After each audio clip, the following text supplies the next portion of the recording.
Hey guys, Chris from Rocky Mountain Mantids, and we're going to be starting off today's, I guess, animal room tour, because of my weird assortment of animals, with Spike. I can't remember if I've showed him on the channel, I don't think I have, but I got him around 6 months ago, and he's actually kind of a rescue. His previous owners broke his arm and abused him, but he's still very nice. He doesn't like the camera at all. Oh. But yeah, there's Spike. He's 3 years old and doing very fine. And this is his cage, and you guys may recognize this. Gucci actually used to live in here, my Savannah monitor, but that is no longer. He's in a bigger cage, which you'll see later on. And now I know a lot of you are going to be like, oh my god, he's on dirt, he's gonna die. Well, no, that's not true. Sand and walnut chips are actually the ones that are bad for them, because they can't process them. If your husbandry is correct, they can easily pass dirt, especially as adults. And this is actually a bioactive cage. I don't know if we'll be able to see anything, but no. But under that rock and under there is usually some springtails and millipedes and such, and they work as the cleanup crew, and they actually eat his poop and everything else, all the waste and mold and nasty stuff. So yeah, it keeps it clean, never have to clean it. Well, some mold did grow on the back there from when I had Gucci in there because I got his dirt too wet too often, which I learned from. But other than damaged wood, nothing bad happened. There's his burrow that I made him, but he just dug it in and climbs on it, so I'm just going to make that into something else. He's got a little wood thing that he likes to climb on, and bearded dragons actually are very good climbers. He never uses this log to climb up to his basking spot. He'll actually jump on that carpet back there and then jump on top of the log and get up there. It's pretty funny because bearded dragons in the wild are not lazy animals, and they shouldn't be in captivity. When you keep them on paper towel, tile, shit like that, that's when they get lazy and fat and don't do anything. Right now he's basking because I just fed him, but in here in his bioactive setup, he never stops moving at all. So I definitely recommend it. Bioactive for everything you own. Obviously there's some exceptions, but for the most part. So yeah. There's Spike in his nice bioactive cage. Alright, so here is animal number 2, I guess. He's new as well. Sorry there's not a good view, but he's pretty skittish, so I'm not going to pull him out. But he's a baby bearded dragon. Pretty sure he's just a normal. He's actually a rescue too. He was treated like shit by his original owners and was up for adoption at Petco. I know his tank is trash, but it's a quarantine tank. He'll be getting a nice, awesome looking setup here in the future once I'm sure he's healthy. But yeah, there he is. He's very small. Eventually you'll see him, but yeah, that's him. So here is my bull jumping spider. He, or she I should say, is a very nice spider. I'm not a huge fan of spiders, but when it comes to jumping spiders, I'm definitely okay with them. They're the only ones I'll actually hold because they're very nice. And they are super smart. She likes to watch me as I walk around my room. She's a pretty funny character.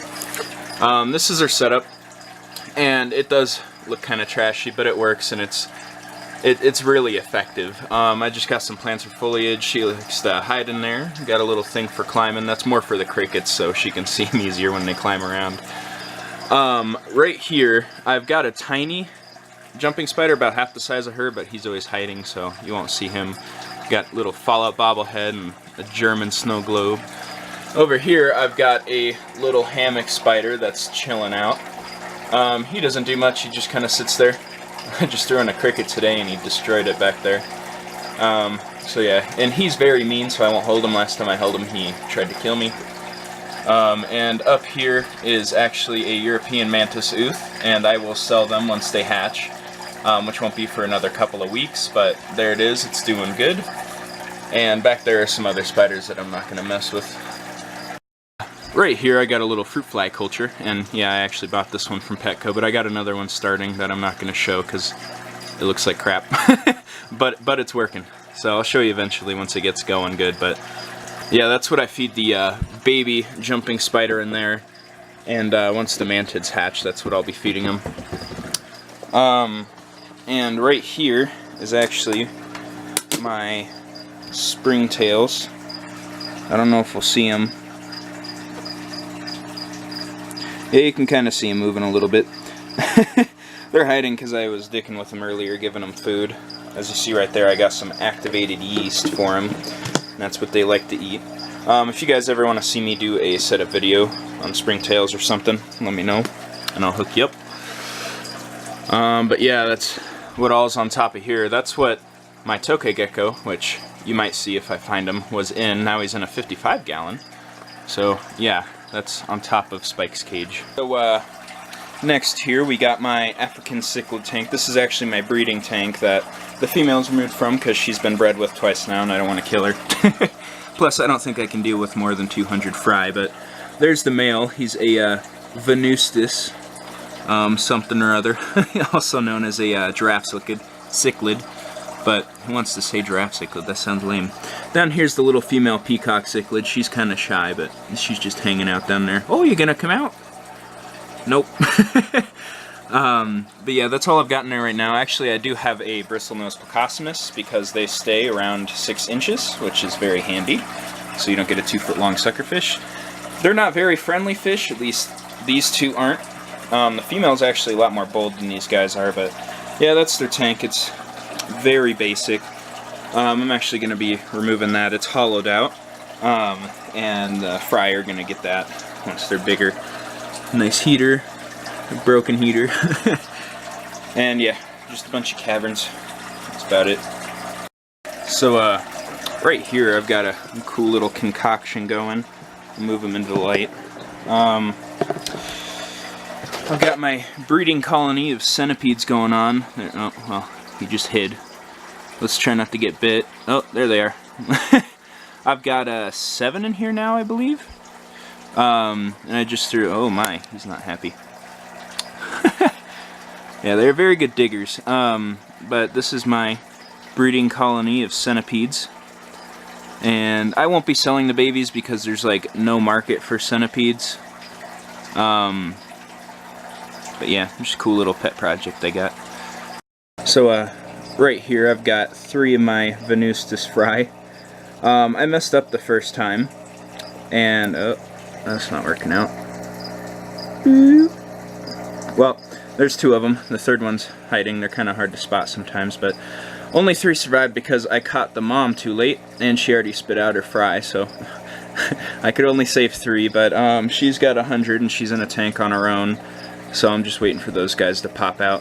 But yeah, there's those guys right there. Real cute. So right here, I know you can't see it well, but that's the mama cichlid. She's actually holding some fry right now. So I put her in a tank all by herself, a 20 tall. That way she could be left alone and I could monitor the babies easier. She's not very happy with me, but... there's no substrate because this is where the fry are staying. I'm getting another 20-gallon to throw her in until she's ready to go back in and breed. So it's pretty basic. She's got some rock hides for her and then a bunch of plants and smaller stuff for the fry. So yeah, that's pretty much all that tank is. So I'll let you guys know once the babies hatch because I'll be selling them. Let's see if any of you are interested. So right here, my favorite fish tank in the whole room. Boop. My Goldfish Tubby, finger for size comparison, he's a big son of a gun. And his Golden Dojo Loach down here named Noodle. This is their 40 breeder. I'm actually doing a water change right now. But my, you're social today. But yeah, this is their tank. Very simple aquascape. Just an inch of sand or so and then some rocks and a plant. It looks pretty nice. You don't want anything too complex with goldfish because they like to dig things up. And you don't want sharp stuff because they get cut easy. But yeah, here's Tubby. For all you who were wondering how he was doing. Got some pothos up there in my ghetto-ass light system. So this here was actually the first baby bearded dragon I got. He's getting pretty decent size. He's a little bit skinny because I've been having trouble getting him to eat, but now he's eating. Oh, you gonna close your eyes? You scared of me? But he's eating salads and everything, and he's eating like a cow, so he should be regaining some weight here pretty soon. But he is a gorgeous dragon. The camera doesn't do him justice at all. But yeah, he's a very good little booger. Here's his tank. Again, very basic, but I'm going to be upgrading everybody pretty soon. I downsized a lot because the expense was just getting too much and not everybody was getting what they deserved, as you can see from their tanks. So I'm going to be leaving all the sticks and everything, but I'm going to be making it bioactive, which I think he will like very much. He's got his UVB and heat lamp up there, having a dandy time. Alright guys, so here is Gucci's new cage. Very big and nice. I had somebody else build it because I just don't have the time for it.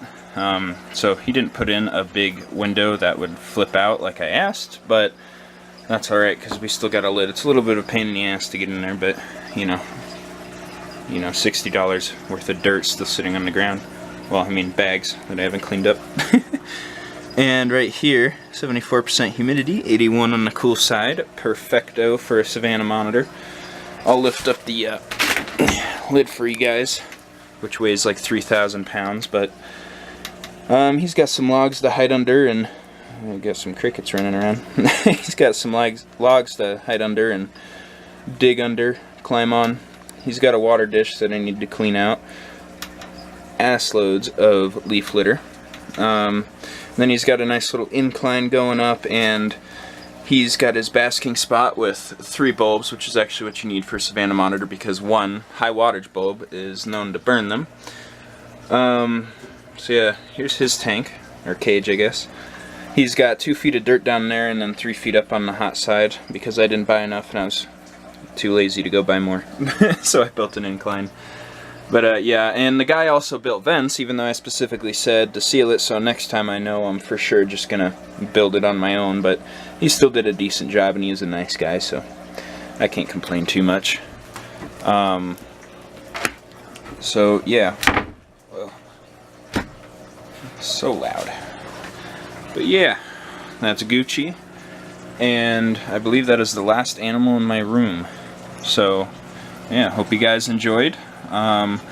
Leave a comment, subscribe, do all that good stuff, and let me know what you think. If you want any specific videos from me, just let me know and I'll hit you up with them. Alright, bye.